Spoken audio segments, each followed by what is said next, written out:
La música fue lo primero que me golpeó.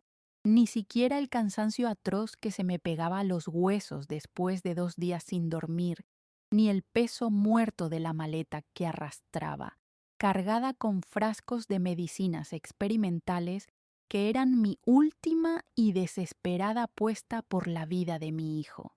Fue la música, una música vibrante, festiva, obscenamente alegre, que se derramaba por debajo de la puerta de mi propia casa, inundando el silencio del pasillo del edificio. Mi corazón, que ya venía encogido por el miedo constante de haber dejado solo a mi hijo, Javier, se detuvo en seco. Javier estaba postrado en la habitación del fondo, en esa cama médica que se había convertido en el centro de nuestro universo, luchando por cada bocanada de aire contra esa enfermedad terminal que nos estaba consumiendo a ambos, día a día, minuto a minuto. Yo había viajado a otra ciudad, moviendo cielo y tierra, suplicando a doctores, casi robando esa última esperanza en forma de líquido ámbar, y, al volver, un día antes de lo previsto, me recibía una fiesta, la llave temblaba en mi mano. Metí la llave en la cerradura, girándola con una lentitud que me torturaba, rezando en silencio, suplicando a cualquier Dios que quisiera escucharme que estuviera equivocada, que fuera la televisión del vecino, que fuera un error grotesco de mis sentidos fatigados. Pero no, en el instante en que abrí la puerta, el olor a alcohol, un olor dulce y punzante a champán, me abofeteó con la fuerza de una traición, y la vi. A través del recibidor, en el salón, estaba ella.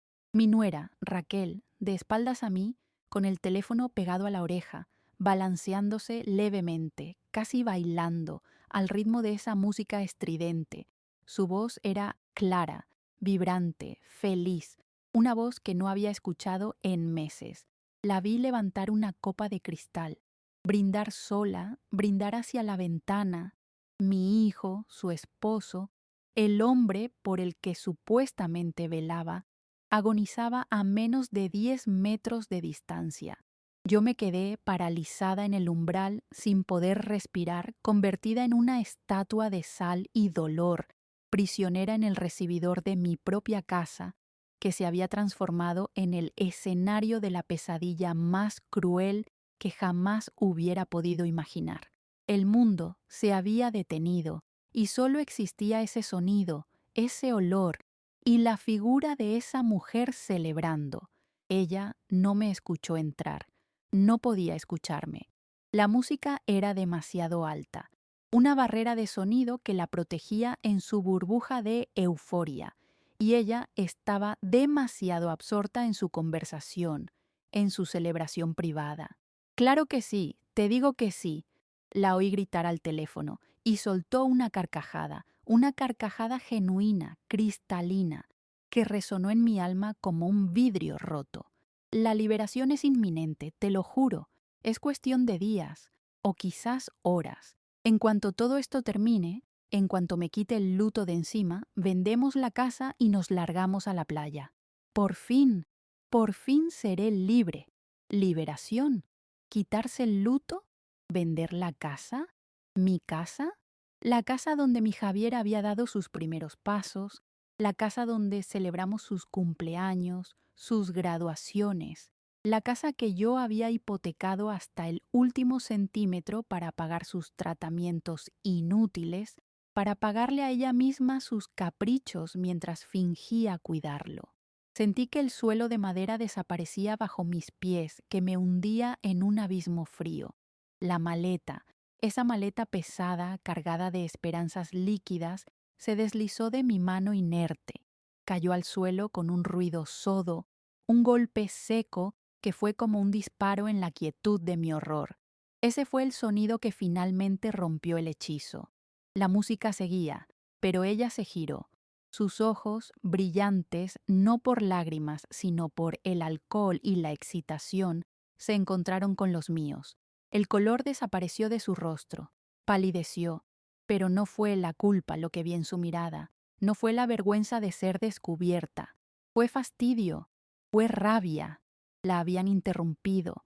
Suegra, balbuceó, su voz de repente convertida en un hilo tembloroso, intentando esconder el teléfono detrás de su espalda, intentando ocultar la copa de champán detrás de un jarrón. Pero yo ya no la miraba a ella. Ya no me importaba.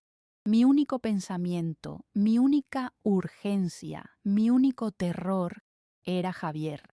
Corrí por ese pasillo que se había vuelto interminable, un túnel oscuro donde la música alegre rebotaba en las paredes como una burla macabra, como la risa del diablo. Empujé la puerta de su habitación con tanta fuerza que golpeó contra la pared. Recé en esa fracción de segundo, recé para encontrarlo dormido, para encontrarlo respirando, aunque fuera con dificultad. Pero el silencio que me recibió fue más aterrador que cualquier grito. El silencio allí dentro era absoluto, denso, antinatural. La música de la fiesta se colaba por debajo de la puerta, pero dentro de ese cuarto reinaba una quietud de tumba, y entonces lo vi, pálido, más pálido que nunca. Sus labios tenían un tinte azulado, un color que yo conocía demasiado bien, el color de la falta de oxígeno. Sus ojos estaban entreabiertos, fijos en el techo, opacos, y el respirador que le daba el soporte vital, la máquina cuyo siseo rítmico había sido la banda sonora de mis noches, estaba desconectado. El tubo del oxígeno colgaba a un lado de la cama, inerte, inútil. Me arrojé al suelo, de rodillas junto a su cama. El frío de la madera me traspasó, pero no tanto como el frío que emanaba de su mano. Tomé su mano. Estaba helada. Javier, mi amor, mi niño, estoy aquí. Mamá está aquí. Mi voz era un susurro roto. Sus ojos se movieron apenas 1 milímetro. Una última chispa de conciencia en la oscuridad. No sé si me reconoció. No sé si supo que había vuelto por él, que había cruzado medio país por un milagro fallido. Intentó respirar. Su pecho se alzó en un último, diminuto espasmo. Fue un suspiro, un estertor ahogado que se perdió en el silencio de esa habitación, mientras la celebración de su esposa, la música de su liberación, continuaba vibrando en el salón contiguo. Y se fue. Mi hijo se fue. Se fue solo.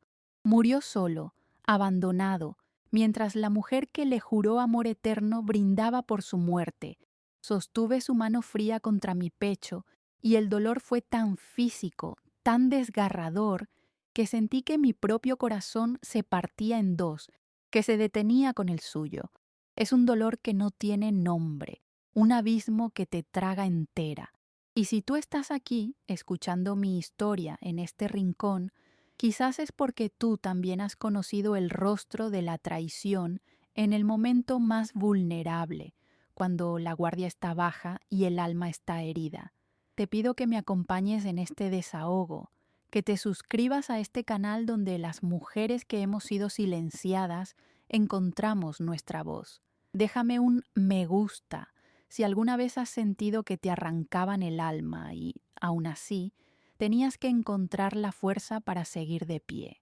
Mi dolor apenas comenzaba, pero en ese instante, en esa habitación fría, no eran lágrimas lo que sentía, era hielo, un hielo que me quemaba por dentro. Me quedé allí, arrodillada en el suelo helado, no sé cuánto tiempo. ¿Minutos? 1 hora.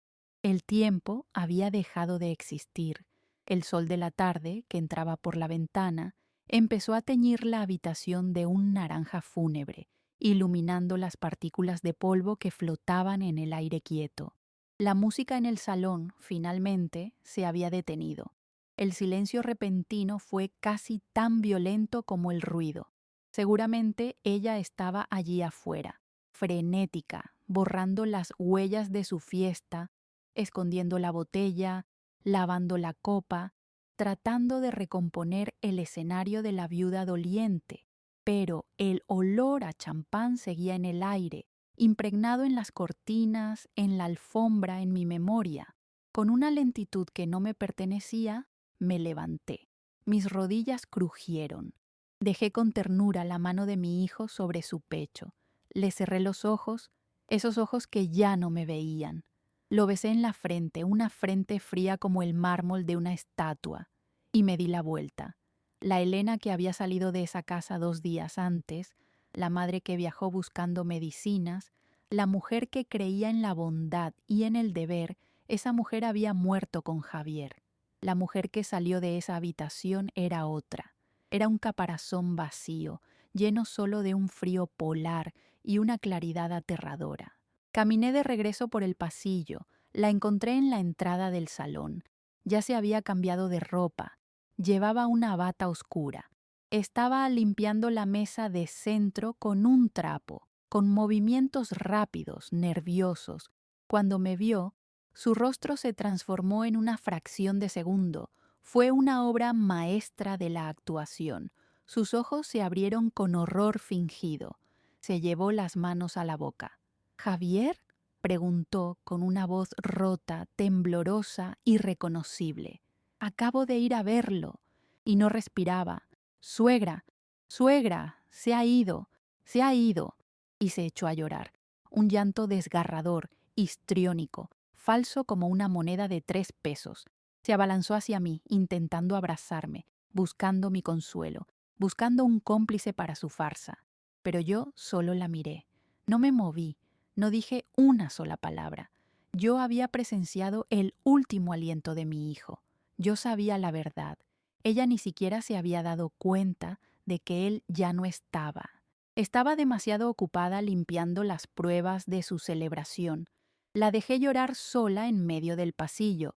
Mi observación silenciosa, mi justicia, acababa de comenzar. Los días que siguieron fueron una pesadilla borrosa, una obra de teatro grotesca y macabra dirigida por mi nuera, y yo era una espectadora forzada en primera fila. Raquel, la mujer que había bailado celebrando la muerte de mi hijo, se transformó de la noche a la mañana en la viuda mártir.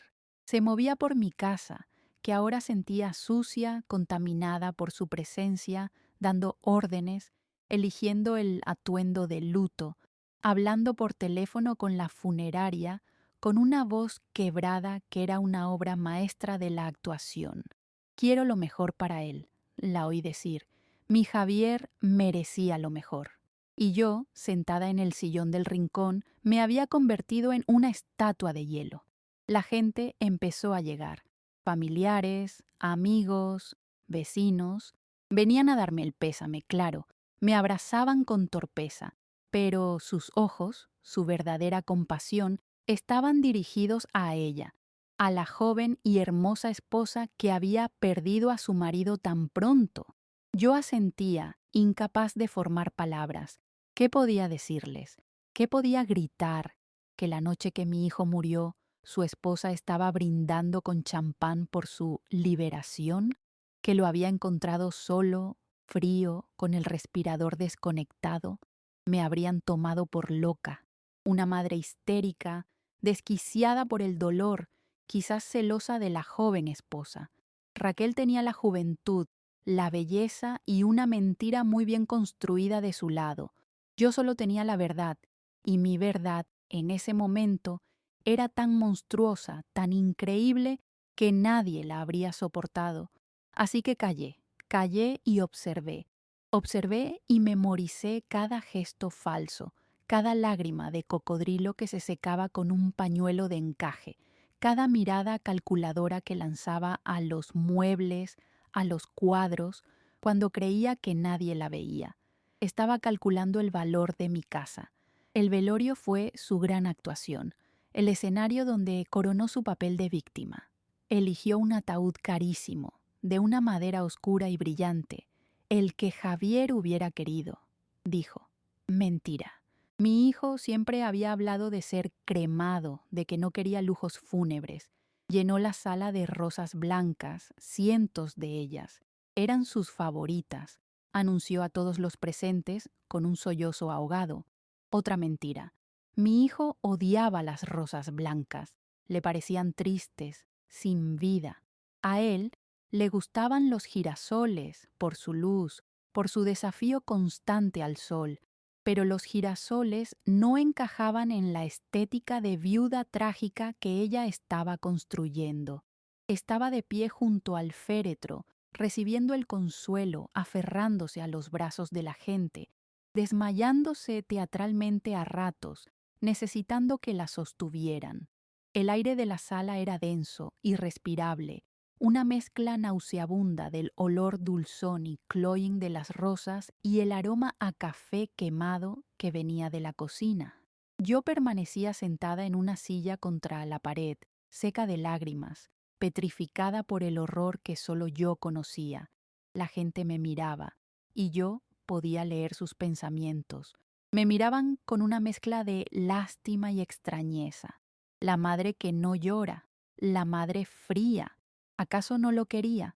Yo lo quería tanto que el dolor se me había solidificado por dentro, como un bloque de granito en el pecho, impidiendo que saliera nada más que un frío polar. Cada abrazo que me daban se sentía como una bofetada, porque estaban consolando a la víctima equivocada. Todos lloraban por el Javier que Raquel describía, por el esposo amado que se fue rodeado de cuidados.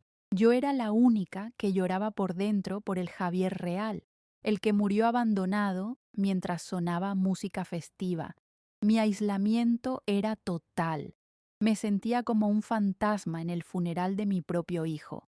Las personas se acercaban, me daban una palmada en el hombro, me decían, lo siento mucho, Elena, pero sus palabras eran mecánicas, un trámite que debían cumplir antes de pasar a la verdadera estrella del duelo, Raquel. Pobre Raquel.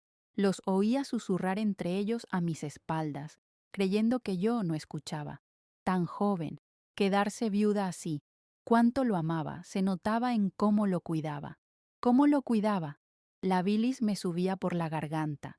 ¿Se referían a cuidarlo desconectando su soporte vital? ¿Se referían a cuidarlo bailando mientras él daba su último suspiro? Mis propios hermanos, mi propia sangre, pasaban más tiempo consolándola a ella, abrazándola, trayéndole un vaso de agua que sentándose a mi lado, veían mis ojos secos y me juzgaban, me veían serena y pensaban que era antinatural. No entendían que mi dolor no era un río desbordado, era un océano congelado. No entendían que si empezaba a llorar no pararía jamás, y si empezaba a hablar no sería llanto lo que saldría de mi boca, sino fuego. La injusticia de esa empatía mal dirigida era casi tan dolorosa como la muerte de mi hijo. El mundo entero estaba validando su mentira, aplaudiendo su actuación, y yo era la única espectadora que conocía el guión real, y estaba condenada al silencio. Observé los detalles de su actuación con una precisión quirúrgica. Observé la forma en que su mano, con las uñas perfectamente pintadas de un rojo oscuro bajo el guante de encaje negro, acariciaba la madera pulida del ataúd. Lo hacía solo cuando sentía que las miradas estaban sobre ella. Observé las valientes, pequeñas sonrisas que intentaba esbozar a través de sus lágrimas cuando alguien le decía algo reconfortante. Él ya descansa, decía ella, y la gente asentía conmovida por su fortaleza. Y yo, desde mi rincón, recordaba esa misma boca, pero con los labios pintados de un rojo brillante, sonriendo frente al espejo del salón, con la copa de champán en la mano. Recordaba esa misma voz, pero no quebrada por el dolor, sino vibrante de euforia, gritando, «¡Liberación inminente!». El contraste era tan brutal, tan violento, que me provocaba náuseas físicas. Ella estaba allí, de luto por fuera, pero por dentro, yo sabía que estaba contando los minutos para que terminara la farsa y pudiera empezar a contar el dinero. Cada gesto de amor que hacía en público era un escupitajo sobre la tumba de mi hijo, un insulto directo a su memoria, a su sufrimiento, a su soledad final. Y yo tenía que tragarme esa hiel segundo a segundo, envenenándome lentamente con mi propia impotencia.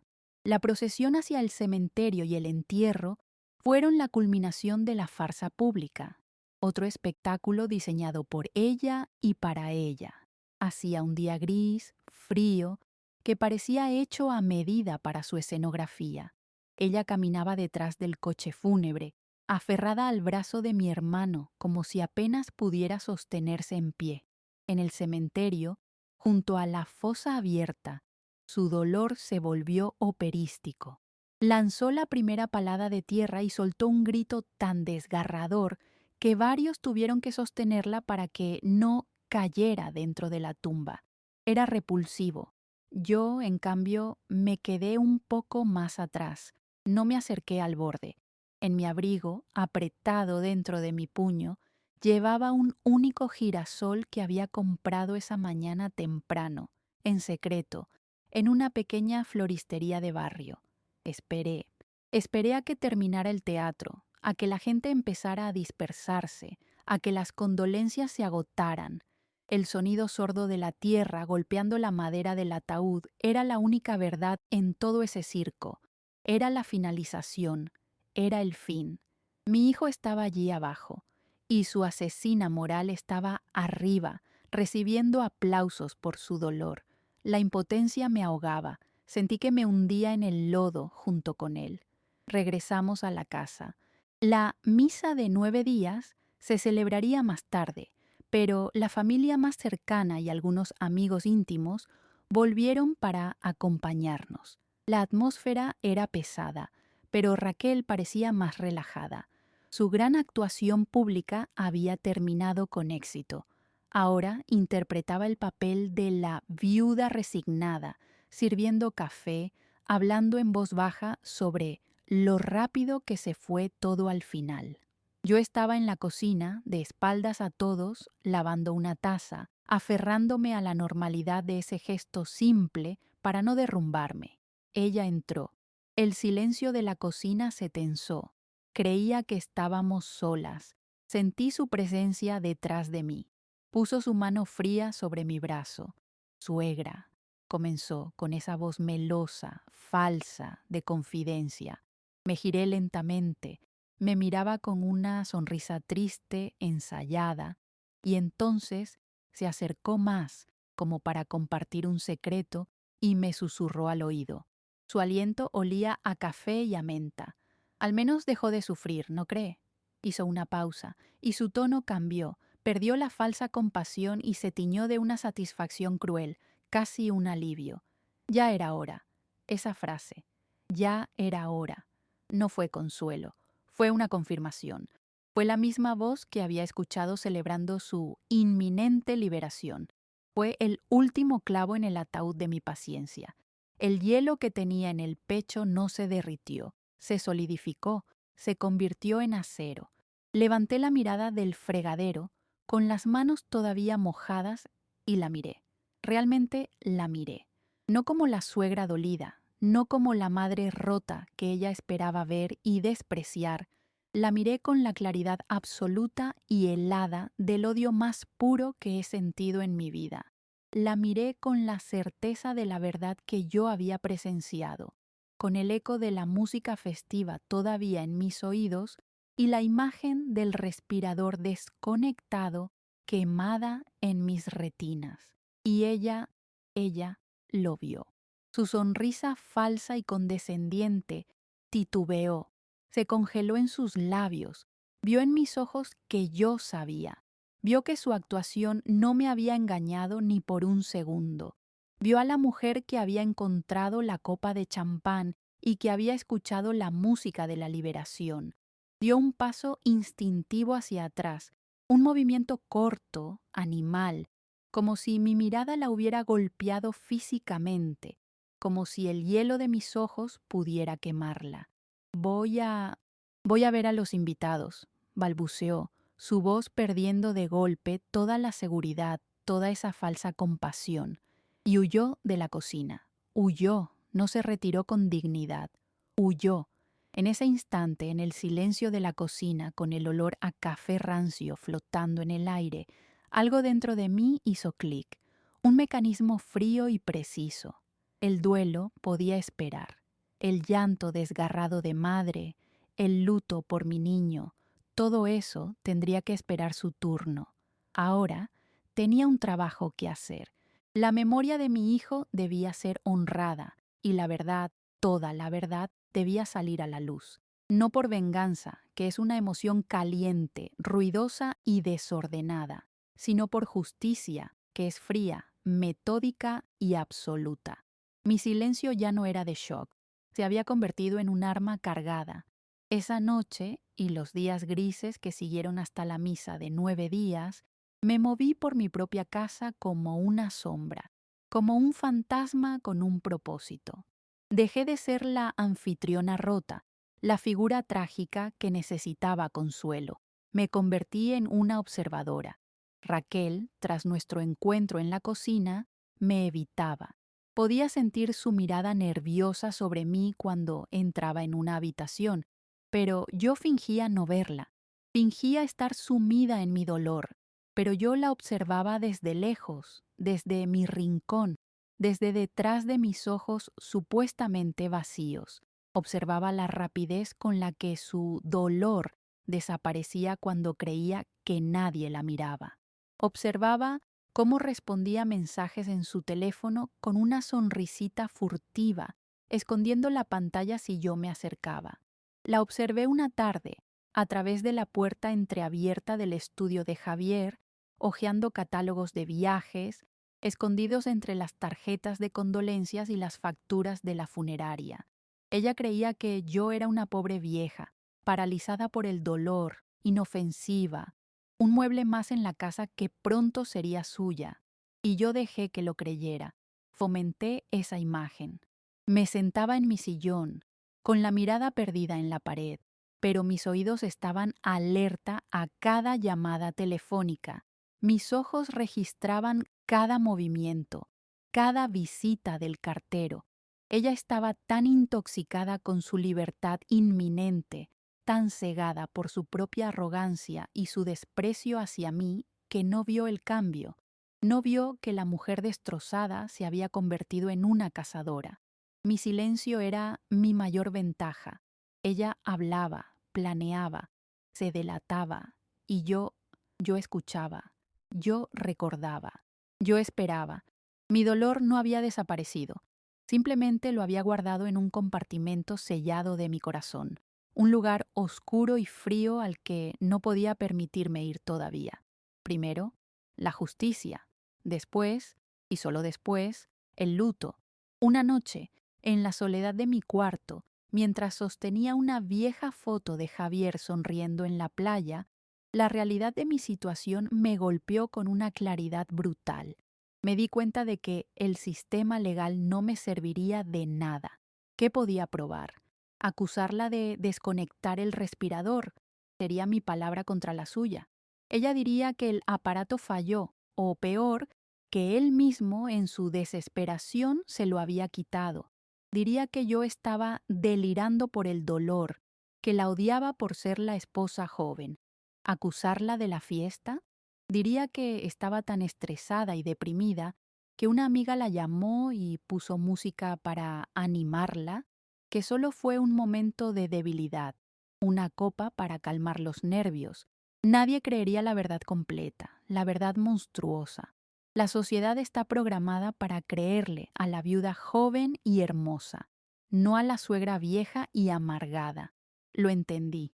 La justicia legal era un callejón sin salida. La justicia que Javier merecía era otra. No era una sentencia de cárcel. Era la exposición.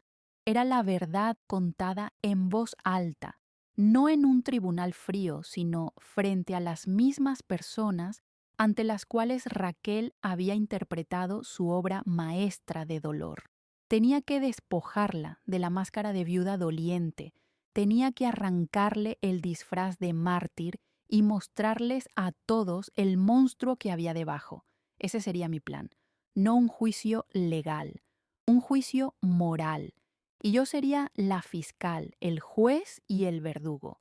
La promesa que me hice a mí misma en la oscuridad fue simple. Hijo mío, Ella no bailará sobre tu tumba. Ella no se beneficiará ni un centavo de tu muerte, te lo juro por mi vida. A partir de esa promesa, una calma antinatural, una serenidad gélida se apoderó de mí. El mundo exterior seguía viéndome como la pobre Elena, una figura trágica, una sombra en su propia casa.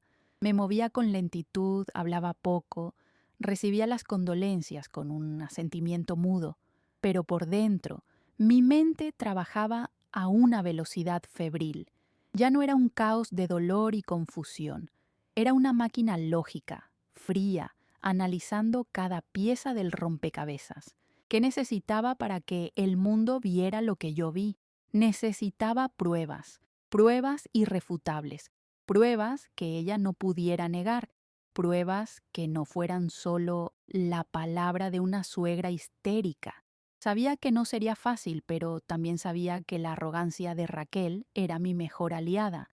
La gente arrogante es descuidada. La gente que desprecia a los demás, que los ve como inferiores, como estorbos, comete errores, errores estúpidos, y yo estaría allí para recoger cada uno de esos errores. Mi decisión estaba tomada. No sería más la víctima pasiva.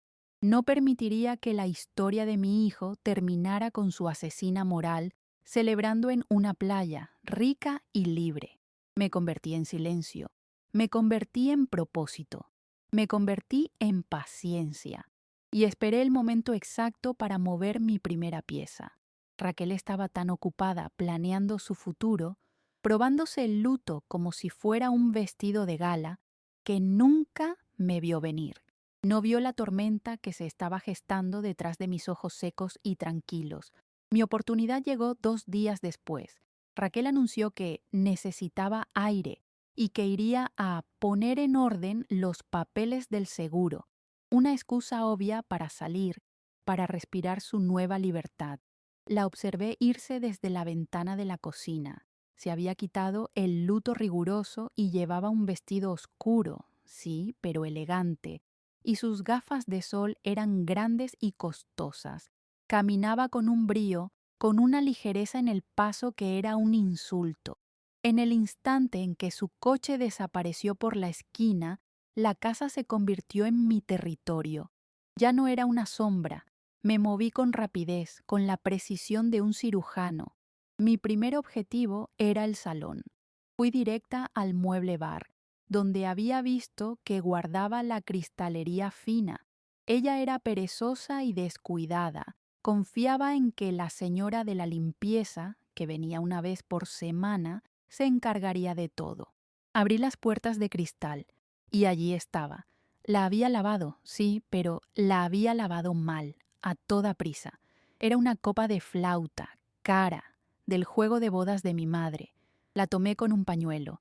Al trasluz, bajo la luz gris de la tarde, pude verlo, tenue, casi invisible, pero estaba allí. En el borde, una marca seca, un residuo ceroso de su labial rojo brillante, el mismo que llevaba la noche de la fiesta. No era una huella dactilar, no era una prueba legal para un tribunal, pero era mi prueba, era la prueba sensorial, era el ancla de mi memoria. Envolví la copa con cuidado en el pañuelo, la subí a mi habitación y la escondí en el fondo de mi armario, detrás de las cajas de zapatos, detrás de las fotos de la infancia de Javier.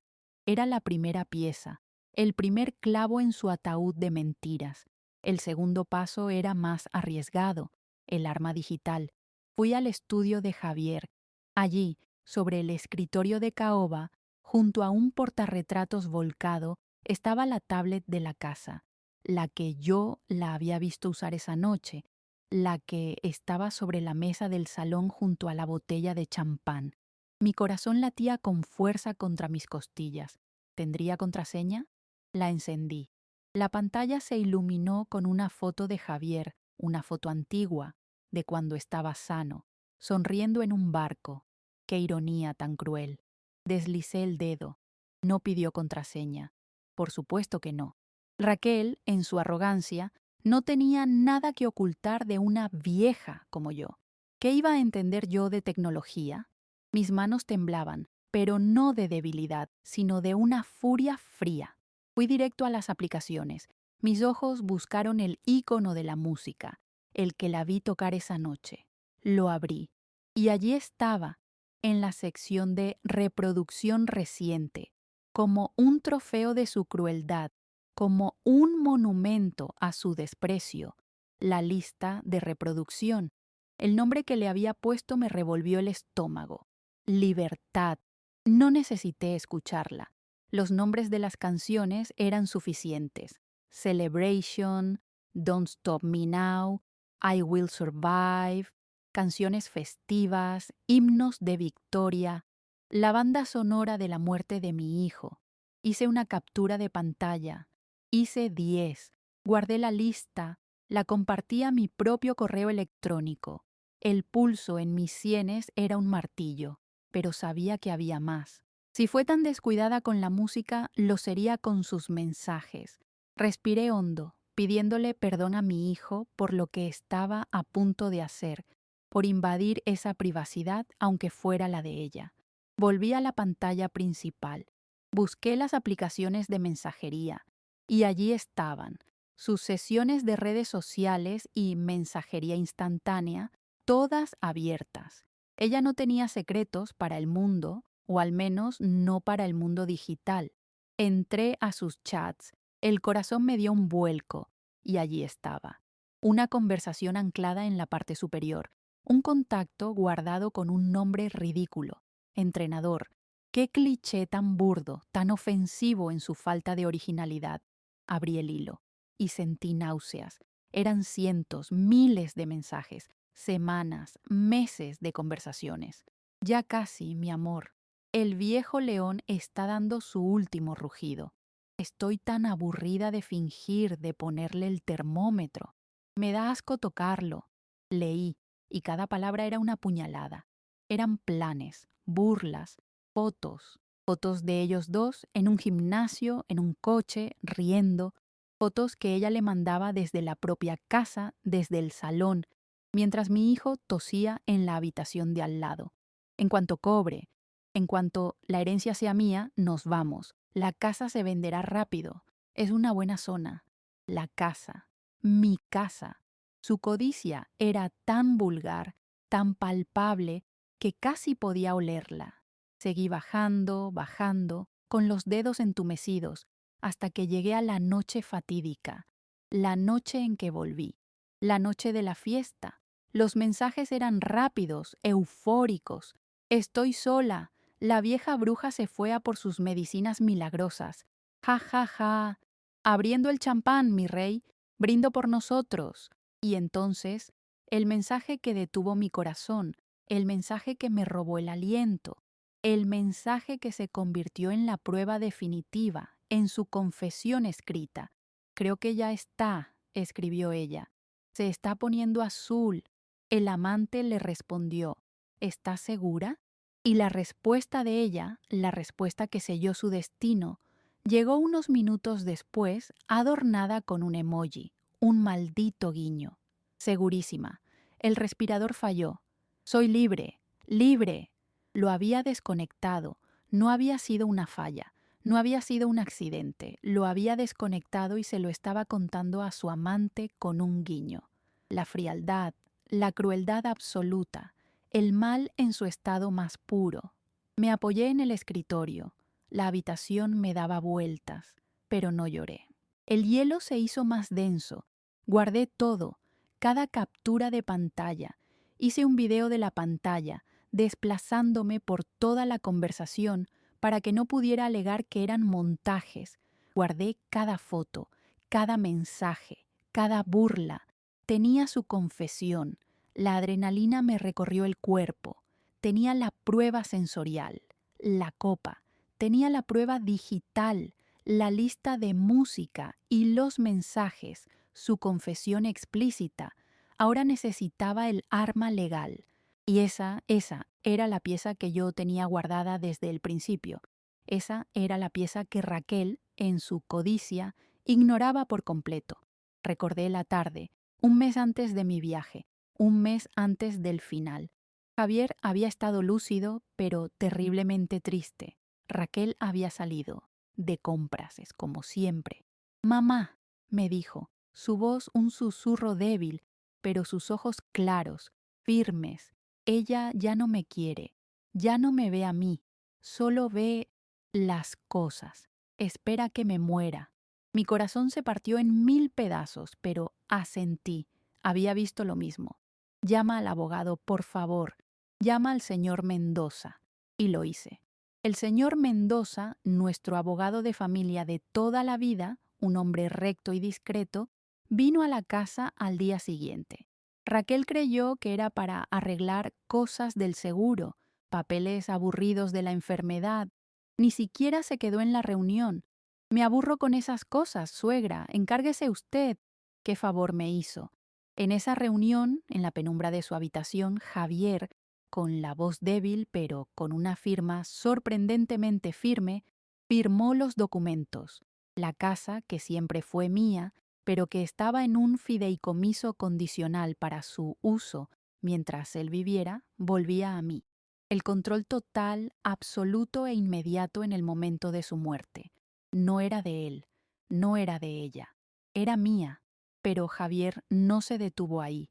Su decepción era profunda, su necesidad de justicia, silenciosa. Mi testamento personal, señor Mendoza. El abogado asintió, sacando otro juego de papeles. Mis ahorros, mis acciones, todo lo que yo gané con mi trabajo. Javier dictó sus últimas voluntades. Yo estaba presente. Fui testigo. Raquel no sabía nada de esto. Ella, en su ignorancia y su soberbia, asumía que la ley la protegía como esposa, que la mitad de todo, o quizás todo, sería suyo automáticamente. Creía que mi presencia en la casa era temporal, una molestia que pronto desalojaría.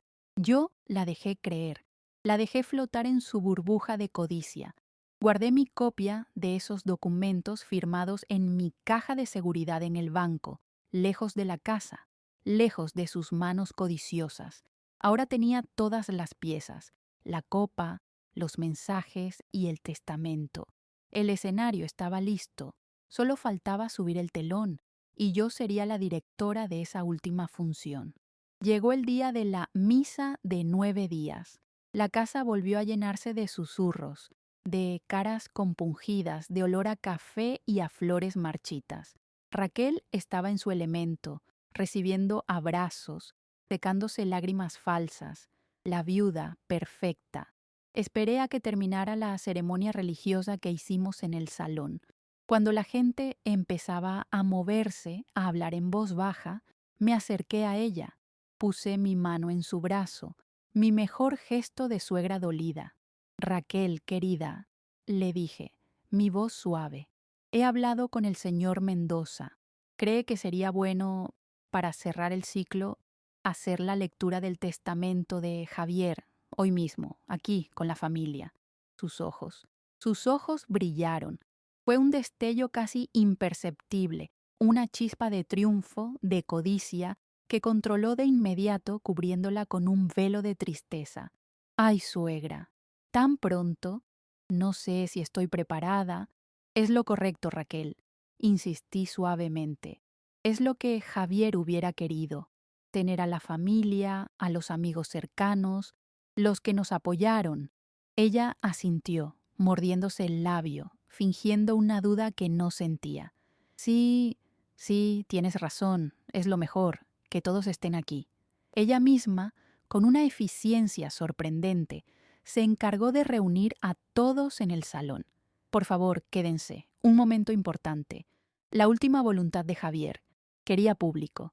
Quería que todos fueran testigos de su coronación, de cómo su sacrificio era recompensado. No sabía que estaba preparando el escenario para su propia ejecución pública. Se sentó en el sofá principal, en el centro de todo, lista para recibir su premio. El señor Mendoza llegó puntual, a las 5 en punto, justo cuando la última tía lejana terminaba de rezar un rosario en voz alta. Su presencia trajo un nuevo tipo de silencio a la sala, un silencio corporativo, oficial, el silencio que precede a los finales. Raquel, que había estado languideciendo en el sofá principal, como una reina trágica en su corte, el centro de todas las miradas compungidas, se irguió de inmediato. Su dolor ensayado pareció evaporarse por un segundo, reemplazado por una seriedad de negocios, una tensión casi eléctrica. Ella era la viuda, la heredera, la nueva matriarca que tomaría posesión de su reino. El señor Mendoza, un hombre de 70 años, con un traje gris impecable y una mirada triste pero firme que lo había visto todo, entró con su maletín de cuero negro. Sus ojos pasaron por encima de la multitud apiñada en el salón. Saludó a Raquel con una inclinación de cabeza formal. Señorita Raquel, mi más sentido pésame. Pero sus ojos me buscaron a mí, que estaba de pie en el rincón más alejado, junto a la chimenea apagada, como una sombra. Me encontró, y en ese microsegundo, sin que nadie más lo notara, me dio un asentimiento casi imperceptible. Era la confirmación. El pacto que habíamos hecho en su despacho hacía 2 días, el juramento de cumplir la última y verdadera voluntad de mi hijo, estaba sellado. Yo no estaba sola en esto. Raquel, ajena por completo a este intercambio silencioso, gesticulaba con una impaciencia mal disimulada. Por aquí, señor Mendoza. Gracias por venir tan rápido. Sé que es difícil, sé que es doloroso, pero creo que todos necesitamos cerrar este capítulo. Lo guió hacia el escritorio de Javier, mi escritorio, como si fuera la dueña y señora de la casa, ofreciéndole el asiento de mi hijo. ¡Qué obscenidad tan grotesca! La sala entera contuvo la respiración, esperando. El silencio en el salón era tan denso que se podía cortar con un cuchillo. Todos estaban incómodos, pero expectantes. Se oía el clic metálico y satisfactorio de los pestillos del maletín de cuero del señor Mendoza al abrirse. El sonido rebotó en las paredes cargadas de luto. Todos los ojos estaban fijos en él y luego volvían a Raquel. Yo, en cambio, solo miraba a Raquel. Observaba cada mínimo detalle. Observaba cómo se acomodaba en el sofá, cómo alisaba la falda impecable de su vestido de luto. Ajustó su expresión facial, preparándola para recibir la noticia de su nueva riqueza con la cantidad justa de tristeza digna y resignación valiente. Pude ver sus dedos, escondidos en su regazo, tamborileando impacientes sobre su propia rodilla, el único gesto que traicionaba la euforia maníaca que debía estar sintiendo por dentro. Estaba vibrando, esperaba la validación de su sacrificio, la recompensa económica por su actuación estelar. El abogado sacó una carpeta gruesa de color azul, el testamento. El aire se volvió aún más pesado, casi irrespirable. El tic-tac del reloj de pared sobre la chimenea, el reloj que le regalé a Javier en su graduación, sonaba como un martillo, marcando el compás de la ejecución. Escuché a mi cuñado carraspear, nervioso. El señor Mendoza se puso las gafas de lectura, lentamente, metódicamente. Miró a la sala por encima de ellas, haciendo una pausa dramática, y aclaró la garganta. Estamos reunidos hoy, comenzó con esa voz solemne, notarial, para dar lectura a la última voluntad y testamento de don Javier. Raquel se inclinó imperceptiblemente hacia adelante, con los labios entreabiertos, apenas respirando.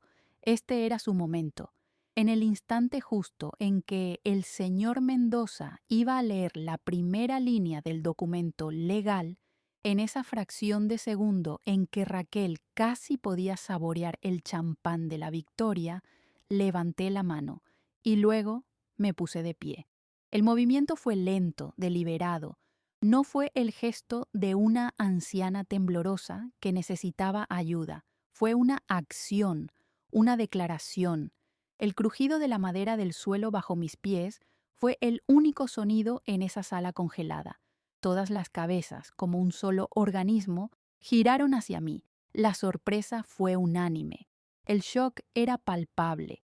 Yo era la sombra, el mueble, la madre rota que se suponía debía estar llorando en un rincón, no interrumpiendo el acto principal.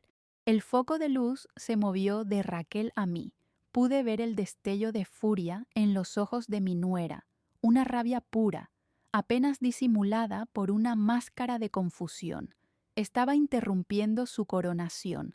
«Suegra», susurró ella con dureza, aunque intentó fingir preocupación para el público. «Suegra, por favor, esto es demasiado difícil para usted. ¿Por qué no va a descansar? El abogado puede...». La interrumpí. Mi voz no tembló. Salió clara, firme y fría. Cortó el aire viciado de la sala como un bisturí. «Señor Mendoza, familia, amigos, por favor, un momento». El abogado detuvo su lectura inmediatamente y me miró, esperando mi señal, tal como lo habíamos planeado. El salón entero estaba congelado, conteniendo la respiración. Yo tenía la tablet de Javier en mi bolso, que colgaba de mi hombro, pesada como una piedra. Tenía la copa envuelta en el pañuelo dentro del bolsillo de mi abrigo. Miré directamente a los ojos de Raquel, que ahora me miraban con un pánico creciente, con terror. Era mi turno. «Estoy perfectamente, Raquel», le respondí. Mi voz no tembló. Resonó en el silencio, clara y fría como el hielo. «Estoy más cuerda, más lúcida que nunca, pero no puedo ni voy a permitir que el señor Mendoza lea la última voluntad de mi hijo sin antes honrar su memoria como se debe, sin antes contarles a todos ustedes, nuestra familia, nuestros amigos, la verdad». Un murmullo de profunda confusión e incomodidad recorrió la sala. La gente se miraba, se removía en sus asientos. Esto estaba fuera de todo protocolo del duelo. «Porque verán», continué, y mi mirada, como un reflector, se clavó en Raquel, que ahora estaba blanca como el papel de cera. «Yo no estaba de viaje cuando Javier murió. Yo volví un día antes, de madrugada, y yo no encontré a una esposa velando a mi hijo. Yo la encontré a ella». El jadeo colectivo fue ensordecedor, un ruido de viento que entra por una ventana rota. Raquel se puso de pie de un salto, sus manos convertidas en garras, su máscara de dolor finalmente rota, revelando el pánico puro que había debajo. «Suegra, por favor, basta. Está mintiendo. No es el momento. Estás alterada por el dolor. No necesitas hacer esto». Su voz tenía un filo agudo, histérico. Intentó por última vez desestimarme, pintarme como la anciana que desvaría, la loca, la suegra celosa. Era su última línea de defensa, pero su voz temblaba demasiado, todos lo notaron. «Delirando», repetí, con una calma que la desarmó por completo, una calma que contrastaba violentamente con su histeria. «No, Raquel, yo no deliro, yo recuerdo. Recuerdo perfectamente la escena que encontré cuando abrí la puerta de mi casa esa noche». Giré mi mirada lentamente hacia los invitados, mis tíos, mis primos, los amigos de Javier, que me miraban con una mezcla de horror y fascinación mórbida. Encontré una fiesta, encontré música, música festiva, a todo volumen que hacía temblar las paredes, y encontré a Raquel bailando. «¡Mentirosa!», gritó ella, pero su voz se rompió en un graznido. «Estás loca. Eso es una mentira cruel. Yo estaba devastada». «Oh, sí, estabas celebrando tu devastación», asentí yo, con una ironía gélida. «Brindabas con champán por tu inminente liberación». Raquel palideció aún más, si eso era humanamente posible. «No tienes pruebas, no tienes nada. Es tu palabra contra la mía, la palabra de una vieja amargada y celosa». «Tienes razón», dije suavemente, y mi voz bajó, obligando a todos a inclinarse para escuchar. «No es solo mi palabra». Metí la mano en el bolsillo de mi abrigo. Lentamente, como si realizara un ritual sagrado, Saqué el pañuelo que envolvía el objeto. Lo desenvolví con un cuidado teatral y coloqué la copa de flauta, mi copa de cristal, sobre la mesita de centro, frente a ella, bajo la luz de la lámpara. El borde, con la marca seca e inconfundible de su labial rojo intenso, brillaba débilmente como una herida.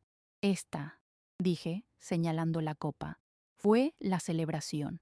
El silencio fue absoluto, pesado, irrespirable. Todos los ojos de la sala se clavaron en esa copa.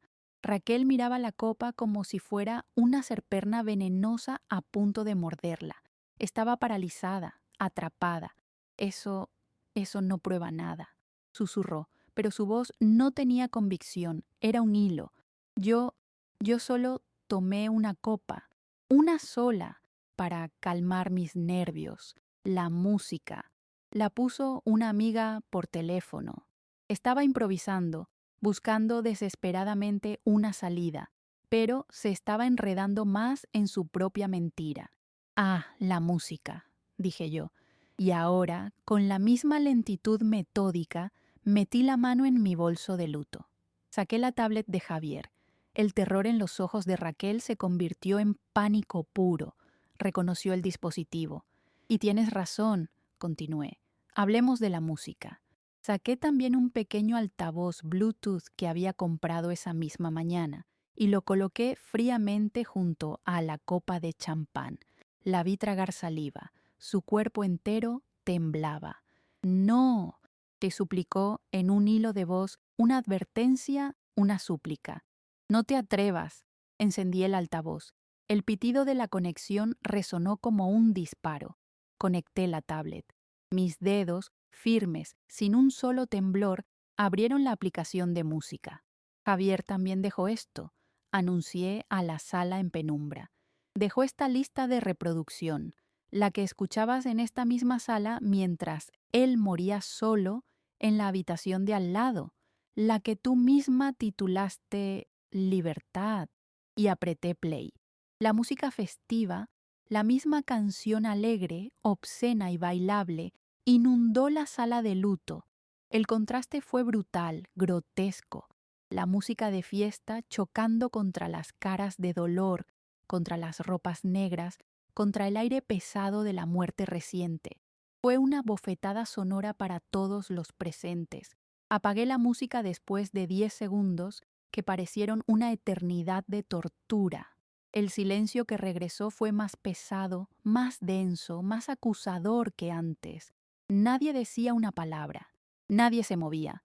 Los tíos de Javier, sus primos, sus amigos más cercanos, todos la miraban, pero ya no miraban a la pobre viuda doliente, miraban a un monstruo, a una extraña, a una aberración. La gente físicamente se estaba alejando de ella en el sofá.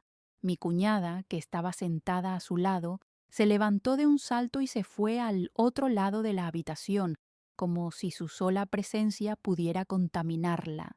Su máscara, su hermosa máscara de mártir, se había roto en 1000 pedazos, revelando la podredumbre que había debajo. Pero eso no es todo, continué, y mi voz era implacable, la voz de la justicia, porque no solo celebraste, no solo lo dejaste morir solo, tú misma lo confesaste. Levanté la tablet de nuevo, pero esta vez, con un gesto rápido, abrí la galería de fotos donde guardaba las capturas de pantalla, la conversación completa. Le confesaste a tu amante, a tu entrenador, cómo desconectaste el respirador. No, no, eso es mentira, gritó ella, pero era un grito débil, de rata acorralada, un chillido sin fuerza. Aclaré la garganta y empecé a leer, alto y claro, para que todos en la sala escucharan. Creo que ya está, se está poniendo azul. Leí la respuesta del amante y leí la suya, la frase final. Segurísima. El respirador falló, punto y coma, guiño, soy libre. El jadeo colectivo fue un rugido de horror. Una de las tías de Javier soltó un sollozo y se tapó la boca. Mi cuñado, el mismo que la había estado consolando durante días, la miraba con un asco profundo, con una rabia que no intentó disimular. estaba acabada. Raquel se derrumbó sobre sí misma en el sofá, pero no fue un derrumbe de dolor ni de vergüenza, fue de pura rabia. Su rostro, antes pálido por el miedo, ahora estaba rojo, congestionado, desfigurado por el odio. «Vieja bruja», me gritó, su voz rompiéndose en un alarido. «Me tendiste una trampa, arruinaste mi vida, lo planeaste todo». Empezó a gritar, a insultarme, pero su voz se perdió en el escándalo silencioso de la sala. Nadie la defendió. Nadie se movió para consolarla. La habían abandonado, la habían dejado sola en su isla de mentiras.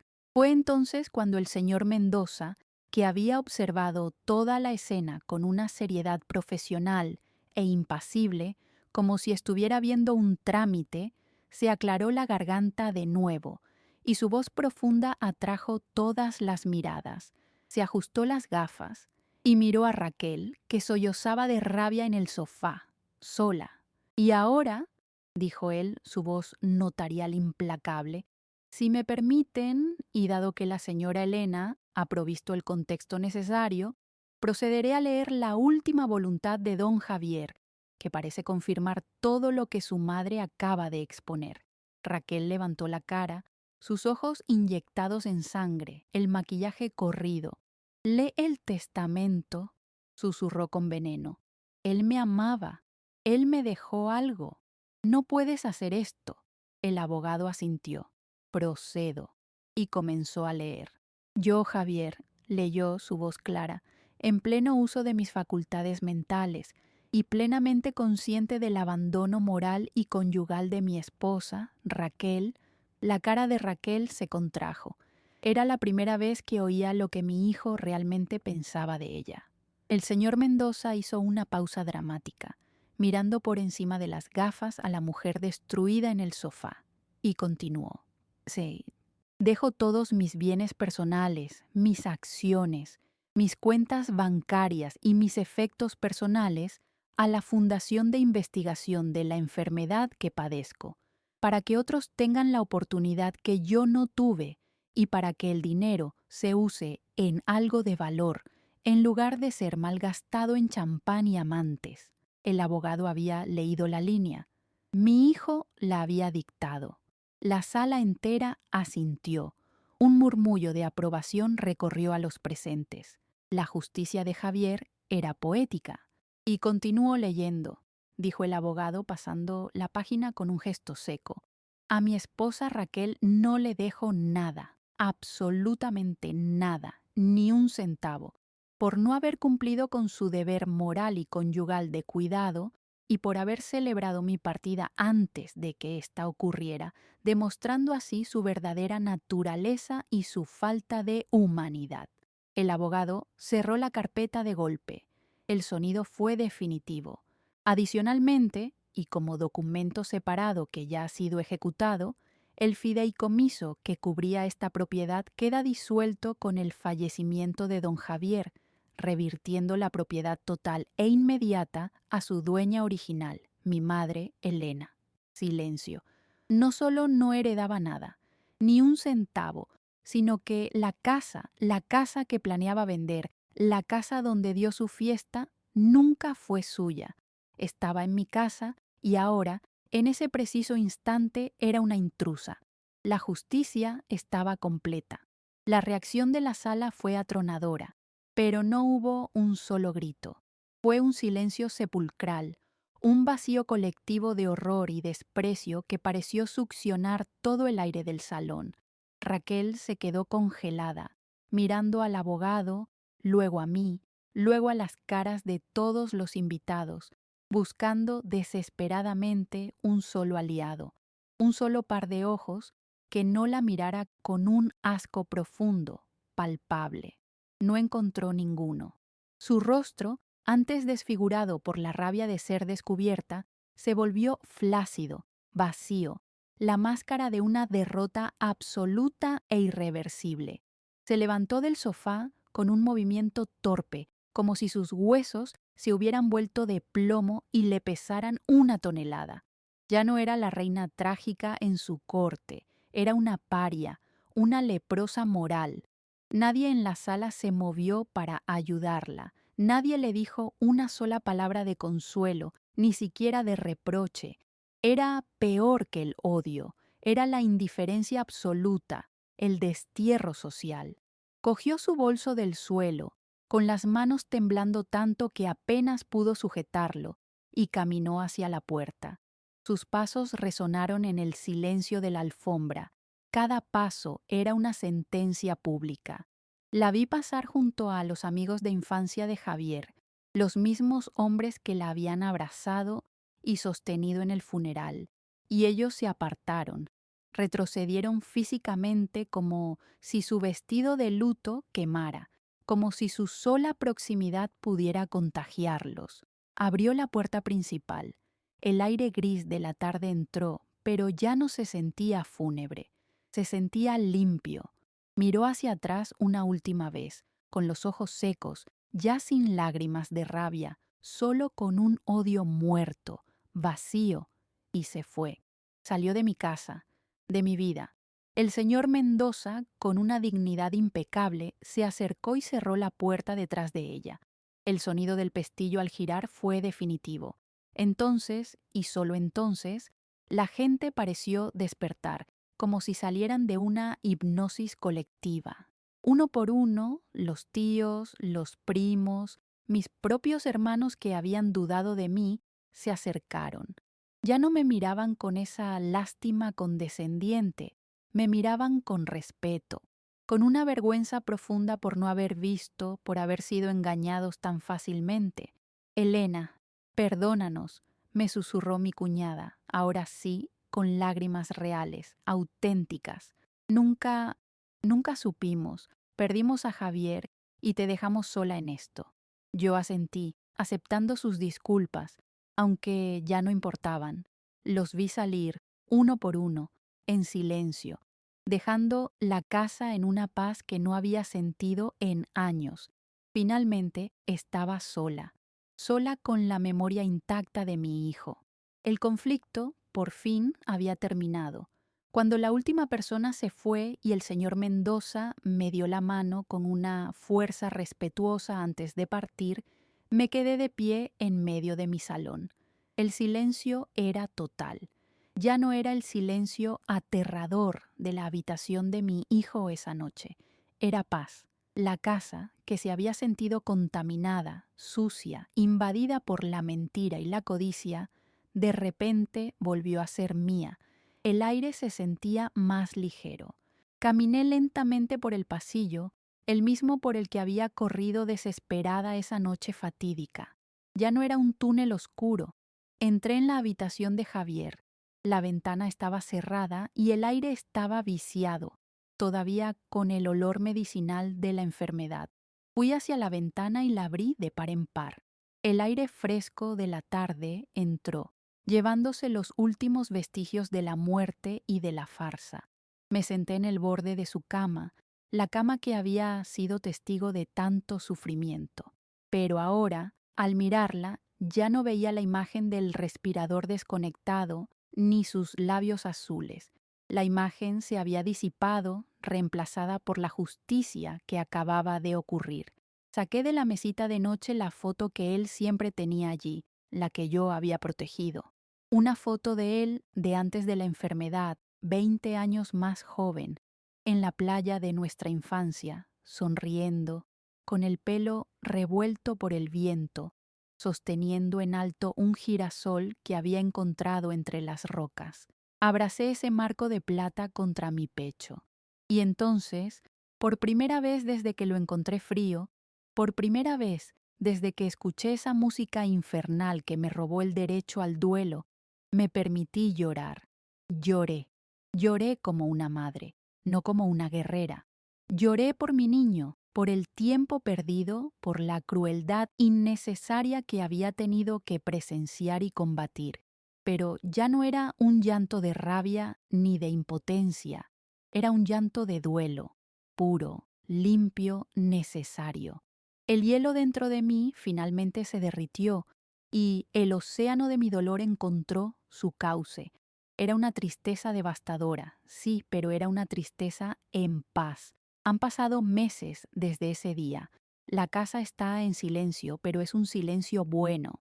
Vendí todos los muebles de Raquel, doné su ropa y limpié cada rincón hasta que no quedó ni su perfume. El estudio de Javier vuelve a ser mi cuarto de costura. Su habitación es ahora un cuarto de huéspedes, luminoso, pintado de un color claro, pero la foto con el girasol sigue en la mesita de noche. He aprendido, en este largo y doloroso camino, que el dolor más profundo puede hacer dos cosas.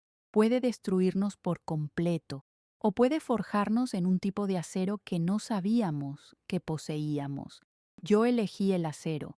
Aprendí que el mal, el tipo de mal que encarnaba Raquel, no es inteligente. Es simplemente arrogante. La codicia la hizo descuidada.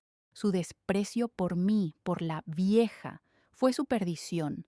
Creyó que mi dolor me hacía débil, pero no entendió que no hay nada más fuerte, nada más metódico y paciente que una madre que busca justicia para su hijo. Yo no busqué venganza, porque la venganza es un fuego que lo consume todo, incluyéndote a ti. Yo busqué la verdad, y la verdad, aunque tarde, siempre encuentra la forma de salir a la luz. No me devolvió a mi hijo. El vacío que dejó Javier es un agujero en mi alma que nunca se llenará. Pero limpiar su memoria, asegurarme de que su último recuerdo en este mundo no fuera el de una fiesta y una traición, sino el de la justicia, esa fue mi última misión como su madre, y la cumplí. Nunca volví a saber de Raquel. Desapareció, tragada por la vergüenza y la pobreza que ella misma se buscó. El dinero de Javier está ahora financiando investigaciones, ayudando a otras familias, salvando a otros hijos. A veces, cuando riego los girasoles que planté en el jardín, en el lugar favorito de Javier, pienso en todo lo que pasó. Y si algo puedo compartir con ustedes, si mi historia sirve de algo, es esto. Nunca, jamás subestimen el silencio de una madre en duelo. Nuestro dolor puede parecer pasivo, puede parecer que estamos rotas, que hemos aceptado la derrota, pero no se confundan. El dolor de una madre es el océano más profundo que existe, pero cuando ese dolor se mezcla con la injusticia, se convierte en la fuerza más calculadora y absoluta del universo. Nunca busques la venganza, busca la verdad. La verdad no grita, no hace fiestas, no brinda con champán. La verdad espera. Y cuando habla, su voz es la única que importa. Yo encontré mi paz, una paz amarga, sí, pero una paz ganada con dignidad. Y esa, al final, es la única victoria que importa.